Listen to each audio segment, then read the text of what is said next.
Bertrand Arthur William Russell, tercer conde de Russell. Trailesh, 18 de mayo de 1872 al 2 de febrero de 1970. Fui un filósofo, matemático y lógico y escritor británico, ganador del Premio Nobel de Literatura, y he sido conocido por mi influencia en la filosofía analítica, mis trabajos matemáticos y mi activismo social. Contraje matrimonio 4 veces y tuve 3 hijos. Soy hijo de John Russell, vizconde de Amberley, y de Catherine Louise Stanley. Mi abuelo paterno fue Lord John Russell, primer conde de Russell, quien fue 2 veces primer ministro con la reina Victoria. Mi abuelo materno fue Edward Stanley, barón Stanley de Anderley. Además, soy ahijado de John Stuart Mill, quien, aunque jamás me conoció, ejerció una profunda influencia en mi pensamiento político a través de sus escritos. Quedé huérfano a la edad de 6 años, tras la muerte de mi hermana y mi madre.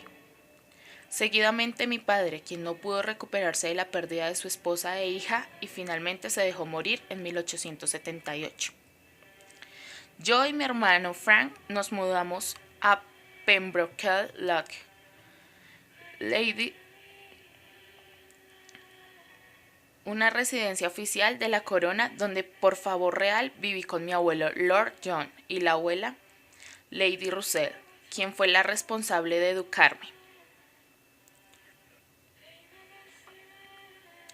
Pese a que mis padres habían sido liberales radicales, mi abuela, aunque liberal en política, era de ideas morales muy estrictas, convirtiéndome en un niño tímido, retraído y solitario. Solía pensar mucho tiempo en la biblioteca de mi abuelo, en donde precozmente demostré gran amor por la literatura y la historia. Los jardines de la casa eran mi lugar predilecto y muchos de los momentos más felices de mi infancia los pasé allí meditando en soledad.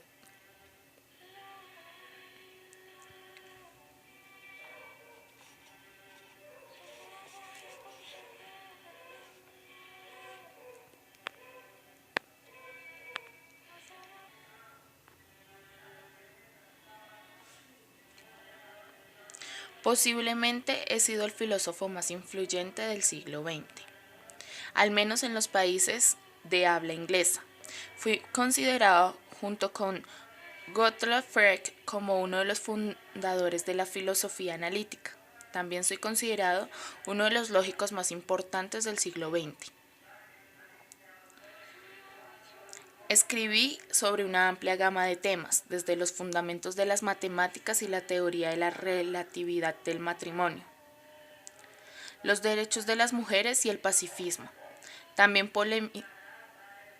polemicé sobre el control de natalidad, los derechos de las mujeres, la inmoralidad de las armas nucleares y sobre las deficiencias de los argumentos y razones esgrimidos a favor de la existencia de Dios. En mis escritos hice gala de un magnífico estilo literario plagado de ironías, sarcasmos y metáforas que me llevó a ganar el Premio Nobel de Literatura.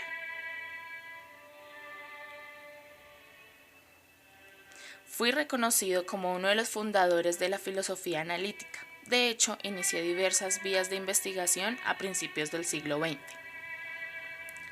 Junto con More, fui responsable en gran medida de la rebelión británica contra el idealismo, una filosofía influenciada en gran medida por George Hale y su discípulo británico Berkeley.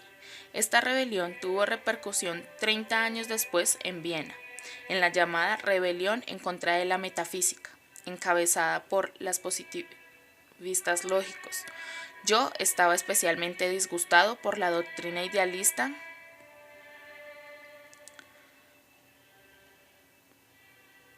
de las relaciones internas, la cual mantiene que para conocer una cosa en concreto se deben conocer antes todas sus relaciones. Mostré que tal postura haría del espacio, del tiempo, de la ciencia y del concepto del número algo sin sentido. Junto con Whitehead continué trabajando en ese campo de la lógica.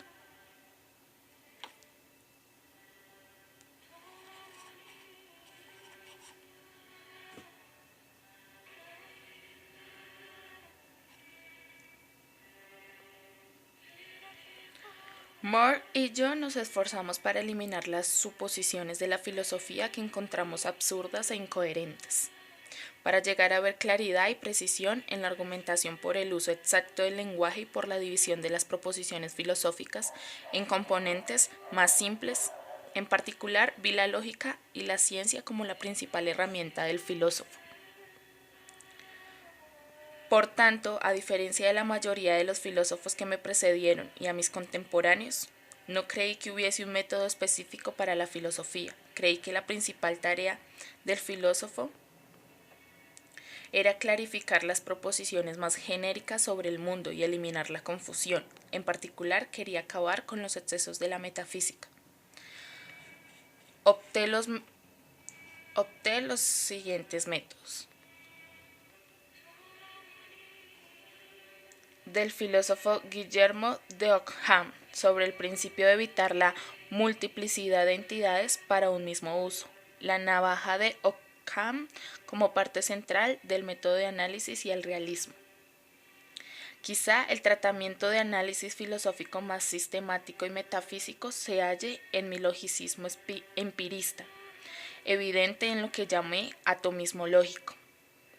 Explicando en una serie de conferencias llamadas La filosofía del atomismo lógico.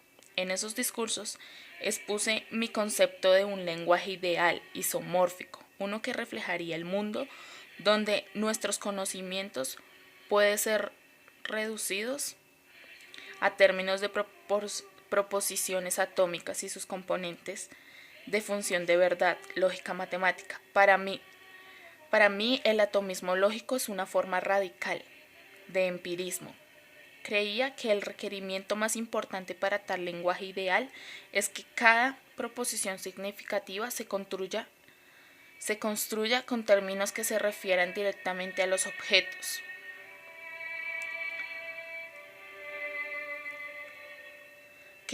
Que no son familiares excluido.